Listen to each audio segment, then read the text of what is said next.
Hello, fellow Homo sapiens of the internet, and today is time for a collection update because it's January, the perfect time to do a collection update. So, let's just go ahead and update the collection.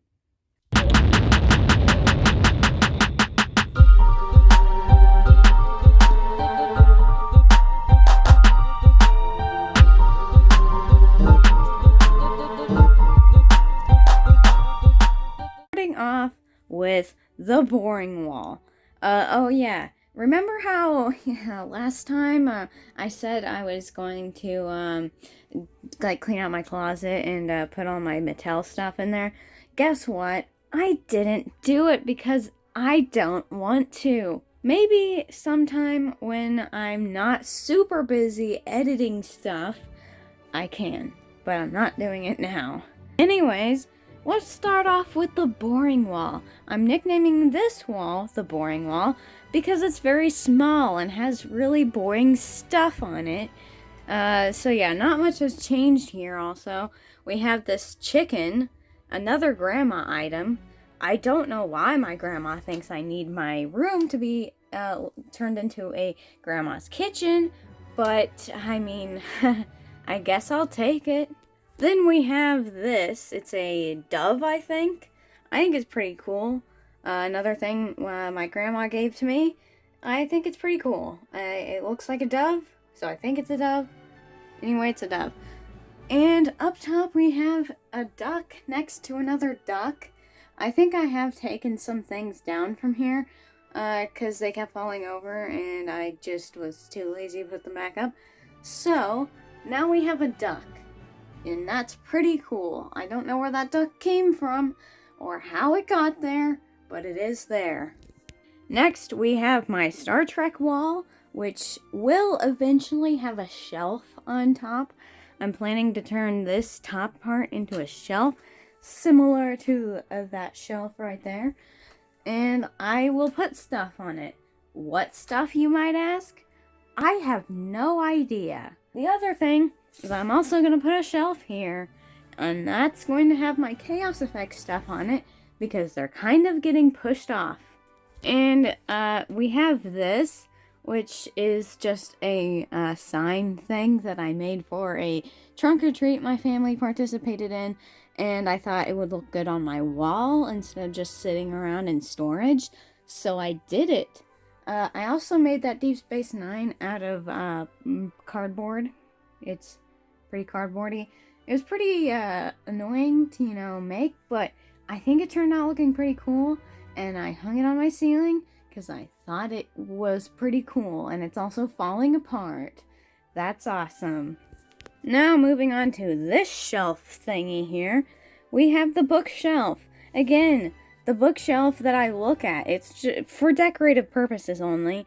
I don't care about these books at all, except for maybe the bird one or maybe this one. Yeah, so I did acquire the Lost World novel, but I have not read the first Jurassic Park book. I haven't read any of them, so I will get that one maybe, possibly, some point. Look, I don't read. If you like reading, I respect you a lot, because I just don't have the patience for that. I don't find reading fun. Now, I could probably listen to an audiobook, but that's the farthest I could go. So, yeah, this is just for decorative purposes only. I also acquired this. Don't know why I would need a guide to raptors. Maybe, I guess, if I wanted to go out and, hunt a Ostroraptor or something. But, I guess I'll take it. It was free. So then we have this Anzu, and we have a Dr. Pepper can, and we have Grackles that I made 3 of, and decided to stop, because I forgot about them or / got bored of them. But hey, I have 3 of the best looking Grackles, so, I guess that's good. And the Dr. Pepper can isn't actually supposed to be here. It's supposed to be up with the other ones, but it fell down, and I'm afraid to touch it or it might explode. Another one did explode. and I had to throw it away, which is kind of sad because I had a full collection and now I don't. But honestly, I don't really care anymore. They were fun to collect, but they're kind of just an annoyance now. Then we have the Anhinga Shelf, my prized Eternal Anhinga Shrine, which is kind of falling apart because I accidentally hit this earlier and now all these things are falling. Hold on 1 second while I fix that. Okay, here is the Anhinga Shrine, where I sacrifice all my quarters to the Eternal Anhinga. I mean, this is just like a essential thing to have in your collection. If you don't have one of these in your collection, what are you doing? Anyway, so last time I had just kind of a pile of random quarters I had laying around, and now I'm actually kind of getting into, collecting these quarters because I found all the ones that the ones I could find so far that have birds on them. So this one, we have a heron or something, and then a loon, a scissor-tailed flycatcher, an egret maybe, and a pelican. And then, of course, the old ones that have, like, the eagle on the back. And I don't know how, I didn't know about this, but there's an Everglades quarter that has a literal Anhinga on it. How did I not know this existed until recently? What are the chances that I just randomly decide to set up an Anhinga shrine where the main thing is that you sacrifice your quarters to it? And there's a quarter with an Anhinga on it. Honestly, I just thought it was so perfect, so I have been finding so many of these, and I'm going to not stop until I have this whole thing filled up with Anhinga quarters. Because the Eternal Anhinga demands stuff. Oh yeah, and also the Eternal Anhinga raided Italy? What? Yeah, I don't know. He brought back some euros. Not sure where he got those, or how he got them. Yeah, my grandparents went to Italy earlier this year and brought me back some coins. So I gave them to the Anhinga. We also have some magpies here. Those are new additions. We also have some rocks. Those are nice. Funny story about how I ended up with this looking rock. Because if you look at it, it looks kind of gross, honestly. It's actually a chunk of glass. And there was a bunch of other ones. There's like a blue one with like some really pretty swirls of different colors in it. And I think there was like maybe a yellow one or something. But I chose this one. And you want to know why? Because it looks like a chunk of chicken breast. I mean, just look at it. Does this not look edible? Okay, it kind of doesn't because it looks like raw meat. But like, if you breaded this and fried it up, would this not look edible? Well, probably not because it looks like a rock. But come on, look how realistic this looks. Oh look, and there's a dead fly back there. Isn't that nice? I guess he's a new addition. We'll call him Fred. And we also have this necklace here. And funny story how this came to be existing. Why can't I find the words I'm looking for? Anyways, so basically, my aunt got me a super girly jewelry making kit thing, something like that. And I'm going to be honest, do I seem like the kind of person who wears sparkly pink unicorn jewelry? Do I? In fact, I don't even know the last time I wore jewelry. But I didn't want to be rude and like not use it. So I did take one of the chain necklace thingies and I made a Kellington head skull. Actually, it's a skull. It doesn't have skin on it. But I made this skull and I painted it and I think it looks pretty cool. Though I don't know when I'll actually wear it because like I said, I don't really wear jewelry. But, if I ever do think about it, I will. And then we have the top. The shelf, as I'm calling it. If you say the other shelves are shelves, well, you'll know which one I'm talking about when I say the shelf. Because this is the shelf. These stroopwafels are just here because I don't have anywhere else to put them, so I'll put them right there for now. But here it is. Why do I always do these when it's dark? I don't know, but it makes the camera quality kind of terrible. More terrible than it already is. So starting over here, we have my Kellenkin that I sculpted a few weeks ago. And I think it's pretty cool, although I have to take it down every night because I'm afraid that my cat is going to jump up here and knock it off, because that sounds like something he would do. We also have the Enchilorannodon that I painted a few months ago. We also have the Indominus that hasn't changed, the weapon and the Indoraptor hasn't changed, Gallimimus is still there. And then we have this thing. What is this? Who thought this was a good idea? When I first saw this, it was like in a Walmart, and I saw it, and I'm like, oh yeah, it's just another Chinosaur. And I picked it up, and I'm like, this thing has 2 heads? What? Why? Why? Why? Anyways, it was just too weird. I couldn't not get it. And then we have my Voyager, which I actually decided to make a stand for, because if you remember from last collection update, it was sitting on a BOTM stand, which, you know, it worked, kind of, but not really. It wasn't ideal. So I made one. It's not the best, but it works. And it's like one of the only ships that I could actually get away with making it, you know, have a stand that is like a planet or something. Because if you didn't know, Voyager can actually land on planets, which is pretty cool, but it has little tiny feet, I like to call them, because it's so funny looking. It's just hilarious. Every time I see it, I just can't unsee it. It's these tiny little feet, these little paws that land on the planet. It's so funny. I'll put up a picture right now because it's hilarious. And then we have the Dylong, this thing, yeah, the thing that I look at it wrong and its head falls off. And then we have the Dilo, I think that's been there since the last one. We have the Papo Kiwi, which is really cool. It's a pretty cool little figure. Very realistic looking. It doesn't like, it's like kind of leaning to the back so it won't fall over easily. We have this Troodon that I painted. And this Enterprise, which is pretty cool because it lights up if I can flip the switch. Yay, look at that. Isn't that cool? And probably my favorite thing in this entire shelf is the massive Enterprise in XO1, which I got for a super good deal on eBay.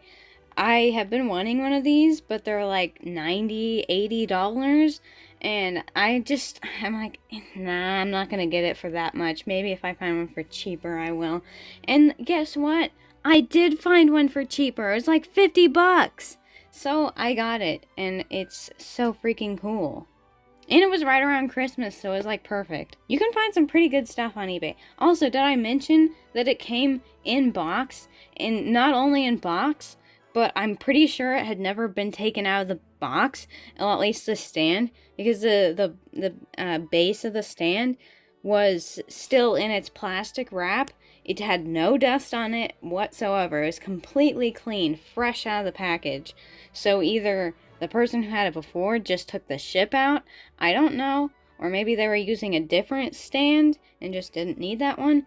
I don't know, but I thought that was super cool. And yeah, the box is over here. I don't know exactly anything about this thing, ship, model, figure. I don't like calling it a figure because that's probably not what it is. It's not the correct term, but like my brain's been rotted by dinosaurs, so.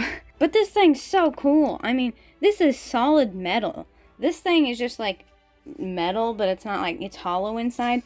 This thing feels solid, and it's heavy. It's by no means like the best model in the world. Like there's a little bit of, you know, places where the kind of giving me Mattel flashbacks from when they can never get the eyes painted on the actual eye, but it's not bad at all, and it's super cool, especially since it's one of my favorite ships. Moving on, here's my work area, everything desk, because I do everything here. It's a mess right now because I'm currently working on a new sculpture. Not much has really changed here. It's just kind of a table, basically. I don't have anything in the background of my videos except for the giant sauropod lamp. It's not actually giant. I don't know why I said giant. But I always like having something in the background, but it's either always too small and falls into the abyss of doom, or it's too big and gets in the way of everything. So I don't know. I don't know what I'll put over there, if anything. Then we come to this shelf. This isn't a shelf, it's like a display case. We come to this, where only 2 things have been added. I may have rearranged things, the Hammond Collection thing. This Gallimimus keeps falling over. I'm just not even going to bother anymore. So is this raptor. But, yeah, we have Hammond Collection. I may or may not have reorganized them at some point. And we have this shelf, which this figure I just got yesterday. It's so freaking cool, though. It's the original Kenner Gallimimus, one of the rarest Jurassic Park figures, and it's super cool. It actually has a beak. Wow. Who knew Gallimimus actually had a beak? That's crazy. Now I'll probably never get it to stand back up again. Please stand. Please stand. Please stand. Please. Please! And then down here we have the JP3 Tapejara. I don't have a JP3 area because I don't have many figures from that line. But I just decided to put it in with the Lost World stuff because, I mean, I guess it fits in here. Oh yeah, and if I hear one person say I said Tapejara wrong, I will come to your house and slap you in the face with a wet tuna and then throw you off a cliff in no specific order. And then we have the famous wall of boxes, which is kind of getting big, and I don't know where I'm going to put boxes that I get in the future because we've kind of ran out of space. So yeah, I did decide to keep the wall of boxes because people seem to like it so much. But I'm gonna be honest, it's kind of turning into a safety hazard because although I try to keep these pushed as far back as they can, that ammonite just died. I try to push these back as far as possible so they don't fall if I hit them. But they're still kind of wobbly, and I did get hit in the face by one of them while I was trying to plug in the lights. And I'm gonna be honest, it wasn't very fun. But I did decide to put some figures on it, because I thought that would be a good spot to put this, since I don't have anywhere to put this Carnoraptor, since it's like the only Hasbro figure that is worthy enough to display. I do have like a Spinosaurus with like a cool color scheme somewhere. I don't know where it ended up though, but I'll probably put it up here when I find it. And then I have my size comparison to Velociraptor and an Ammonite. Over here, not much has changed also either. Maybe, I don't, words can word. Here we have an Atopodontatus, which, fun fact, I actually recorded a video where I was unpacking them. I don't know what the correct word would be, since they came out of a chocolate thing, but, I did have a video, and I was super excited for it because I was like something new and different. And I just never got around to editing it because, I don't know, I was too busy with other things, too focused on other things. So it's there. I have the video of it, and it's honestly a pretty good video, kind of.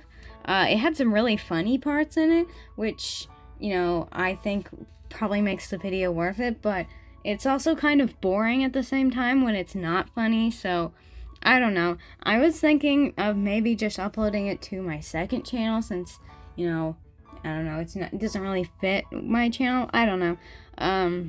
Or I was also thinking of just editing the funny parts and uploading it to Oipoyapa. Let's just go ahead and do that, I guess. We seem to have a pterosaur. What kind of pterosaur?